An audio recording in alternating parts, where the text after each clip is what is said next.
I can completely understand the desire for young people to want to move out, live on their own. But the challenge is this.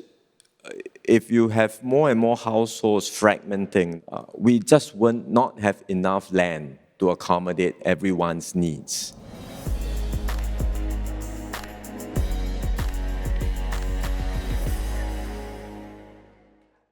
So to kick off the discussion, we've prepared a short video which features voices from everyday Singaporeans. So let's check it out. What's the most challenging thing about living in Singapore?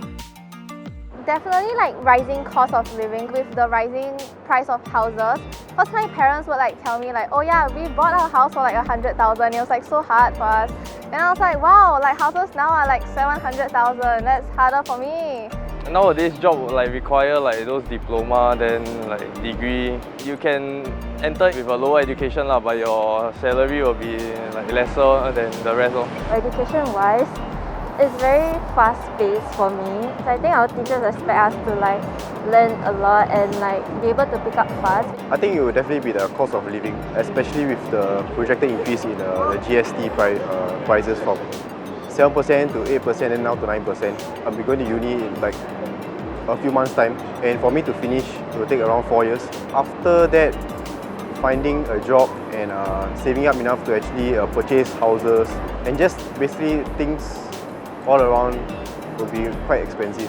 The whole idea of BTO and getting a family and everything, I hate it. Why do you hate Because it's so just one-dimensional. If I don't want to get a BTO, then I don't get a house unless I pay so much more extra to get a house on my own. So DPM, I would love to get your thoughts on this.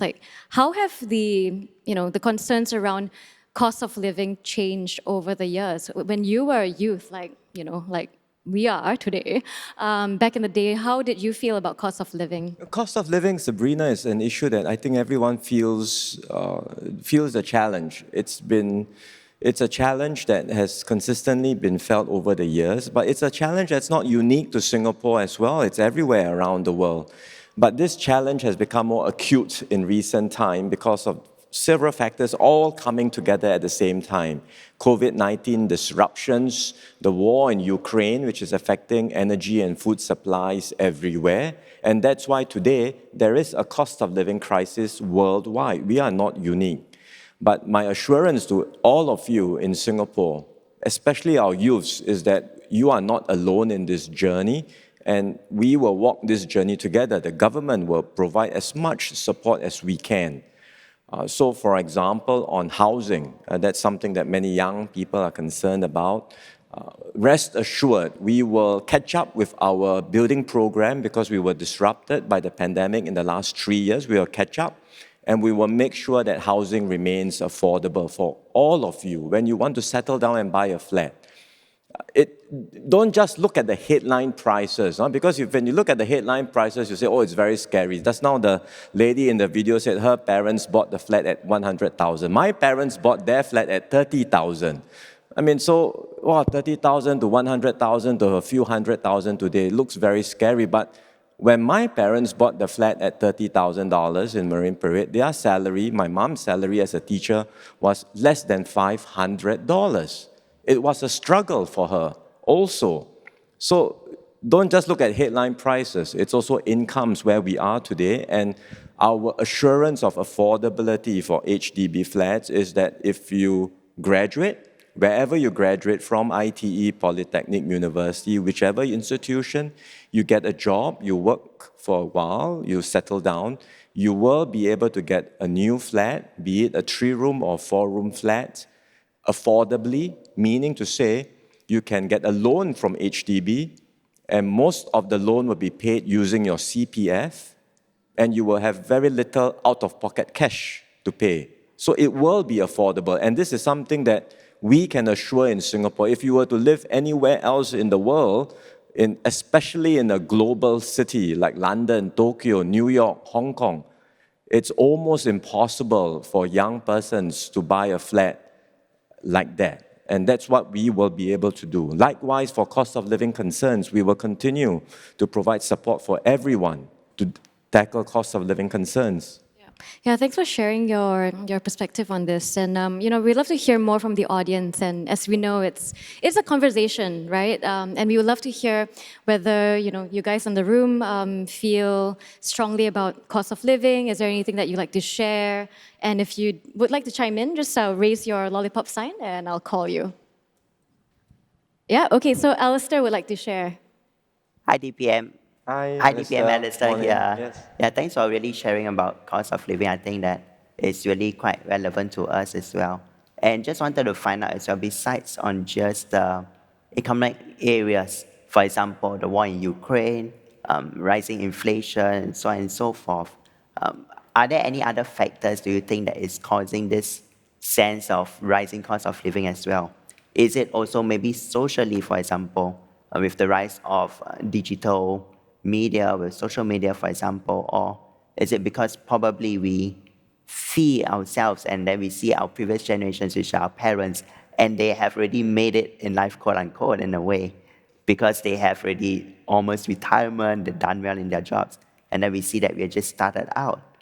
Is that one of the reasons why, or is it because of the changing aspirations of the younger generation as well, and maybe the things that we want are different from the previous generations as well, and that's why we feel that there's this sense of rising cost of living, but maybe there are more things that are deeper seated within as well. I wanted to hear your thoughts on that. No, thank you very much, Alistair. I think it's a very relevant point.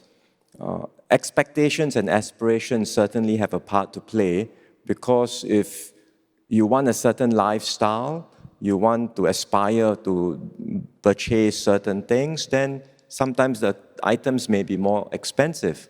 You can have a cup of coffee at a coffee shop, and a cup of coffee at Starbucks costs very different. So these things do matter. Our aspirations, our expectations in life do matter, and that can contribute to certain stresses around cost of living. So it is a relevant point. Sometimes other factors include, and people have said, GST increase. It was on the video too, so I should address the elephant in the room. Yes, GST is going up for a reason, because the government needs revenues. We need revenues to look after our growing number of seniors, which is expanding. The numbers are rising very fast, and we need to take better care of them, especially for healthcare expenditures. But we are effectively deferring the impact of the GST increase for most Singaporeans, because we are providing an offset. So most Singaporeans will not feel the impact of the GST increase for at least 5 years, which is why that should not be an immediate cause for concern in the immediate term, right? But there are other factors that contribute to higher prices, energy, food, and these are the reasons. And those are the things that we will try very much to cushion, which is why this year alone, we are providing enough offsets so that for a low-income family, when they have to spend more because of inflation, we will offset entirely the increase in spending due to inflation. And for a middle-income family, we will offset about half of the increase in spending. So for example, a middle-income family this year may have to spend more than $3,000 more annually because prices have gone up. The offsets they get from the government will be more than half of that additional increase. And that will provide some cushioning, we hope, for low-income and middle-income families. We are doing that this year, and we are studying what more we can do next year. So like I said just now, our assurance is we will help everyone through these challenges with regards to the cost of living. Yeah, thank you for sharing, and thanks, Alistair, for your question. Does anyone else have anything to add around the cost of living, whether it's your own comments or questions around it? Yes. You can introduce yourself. Hi, I'm Wint, a student for Public Polytechnic. So my question to you is, with the rising cost of living and as youth become more ambitious and our hustle culture is more normalized over the years to the point that we see ourselves in a rat race, based on our individual achievements, such as our grades, our salaries, houses. So how do you think that moving forward, Singapore can strengthen our work-life balance dealing with the cost of living rather than the hustle culture to enhance our quality of life? Sure. The hustle culture becoming more normalized. What do you say? Can you say a little bit more? From what I see in many of my peers, our hustle culture would be achieving extremely high grades or getting into universities or even competing for jobs, aiming for higher salaries, things like that, yeah. Well, I would say there may be a bit of that pressure coming from your parents, from society, but at the end of the day, I hope everyone feels that we are all unique individuals. We all have our different strengths. And we should understand what our strengths are. Don't try to be someone we are not. I mean, that's not going to happen. If our strengths are in sports, in arts, in something different from a traditional path, so be it. Pursue that, right? And we will want to have in Singapore the ability to encourage and to help everyone realize their full potential based on their strengths, to have multiple pathways where people can achieve success in different areas without that sense of having to compare with one another and that sense of then, I have to conform. So that's something we would try very much to work on. And hopefully that will reduce some of the stress and the feeling of being at a rat race as well. I hear you about, how do you reconcile the hustle culture with having to, I guess, kind of, for lack of a better word, struggle and meet the increased pressures around like cost of living and getting those jobs. And I think we can. Do you have anything else to add around that? Do everyone feel the same way? Do yeah, we all I'm curious feel to that know you are in this feeling that you are in a rat race? Or when I was your age, young people sometimes at your age coming out, you feel like maybe you want to be a little bit more laid back. You don't want to, work so hard. I spent more time in my first year in university playing the guitar than I spent studying. And that's fine, I think, right? It's okay, right? Life is not just all about grades, but at some point in time, in your search and your discovery for what you want to do, I suppose you will decide that maybe this is an area that I would like to focus on, an area that I find tremendous fulfillment, and then maybe that's where you apply all of your energies. Hopefully that you will arrive at that point in time. But it's okay it's okay to take a step back from the hustle culture and take care of your own mental well-being. I think that's perfectly fine. Something that we've also seen in a recent publication that's called The State of Youth in Singapore was that most youth actually regarded that having a place of their own was very important.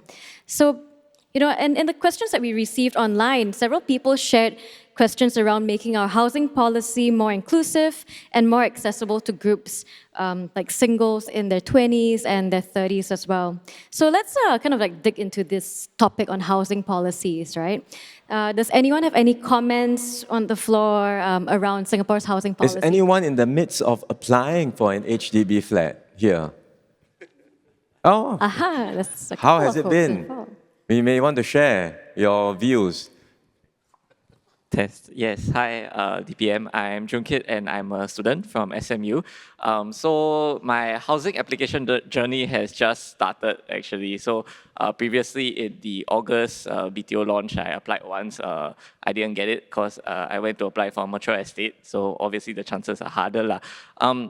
So I guess in relation to since we're on this topic of housing, we all know that a lot of people would like to apply for BTOs in mature estates because they're high in demand. There's a lot of facilities around them, and non-mature estates are not as attractive, even though there is almost a guarantee that if you apply up to 3 times, you can get a BTO in. You're very familiar with the policy. Well done. Yeah.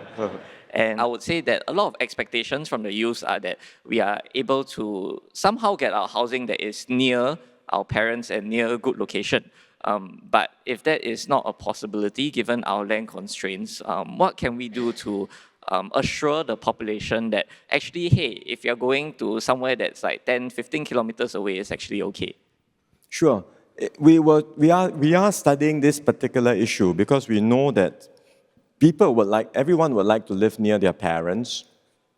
But there are, as you say, real land constraints. If you are living in a mature estate, very built up, then where to find the land to build new flats? So this is not something that can be easily solved. In a brand new non-mature estate or relatively new non-mature estate, then of course you have larger tracts of land. So we were able to build up very quickly, Punggol, Sengkang, Tengah. Then you have lots of land to build new flats, and that's why young people, if you apply for a non-mature estate, your chances of getting one there is very high. One way, of course, is the parents and the children move together, and then they apply together, which has happened before, and then they can still live together, and we give priority for that as well. So that is one option, but not very many old folks want to uproot themselves, so that's still a challenge. So we are studying. We are looking at whether there are ways in which we can address this problem more effectively. We will never be able to provide as much of a guarantee in a mature estate that's already very built up. But potentially there will be some areas where, even considered as mature estates, where we may be able to open up new tracts of land for development, potentially. And if in such areas, maybe there will be more opportunities for new flats to be built, and then for young couples to be able to access these flats as well. And we will also, besides new flats, we also have something called the proximity housing grant, where we provide grants for young couples. If you say you really want to buy a flat, but there are no new flats in that area, then you can buy a resale flat, and we give you an additional grant to live near your parents. So these are things we already have, but we are still reviewing our schemes to see how we can make it better. So, I have a question. Applying for HDB too? So, on the contrary, I would like to, but I cannot. Because I am in my early 30s, I would like to stay on my own. Actually, I have to stay on my own. So I would love to hear from you whether the government is hoping to make HDBs more accessible to people in their 20s and 30s. There's also there's a trend right now where more folks want to live outside on their own, with more people working from home, remotely, and all that. So what's your take on that? I can completely understand the desire for young people to want to move out, live on their own. But the challenge is this: if you have more and more households fragmenting, that means people moving out and to live on their own, we just will not have enough land to accommodate everyone's needs. And that is our fundamental challenge. And therefore, it's an issue of trying to prioritize. Even today, without talking about the demand from singles in their 20s and early 30s, even today, we are already unable to meet the demand, right? Because young couples are still having to wait. Seniors who need elderly flats, when they want to retire, unable to get their flats. And then those who are singles above 35, who are eligible, applying, still have a long queue. So even with today's criteria, the demand is quite large, and we are unable to catch up with the demand. Not to mention that we still have to look around and see whether there's sufficient land to build new flats. So this is our conundrum. The land constraint is real, and while we understand the desire for people to have flats earlier, unfortunately, given the constraints we face, we do have to prioritize. For the time being. So it's really a matter of prioritization. Is there any room for exceptions? Well, everyone wants to be an exceptional case. So how do you decide which one is more deserving? That's very challenging. Of course, the best way to get a flat is to settle down now.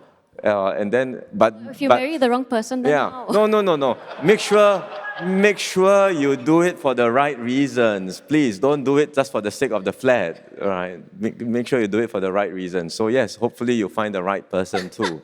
Okay, Very thank important. you very much for sharing. How are we trying to improve that tangibly? There's a task force at work. More will be Gonna revealed. tekan you.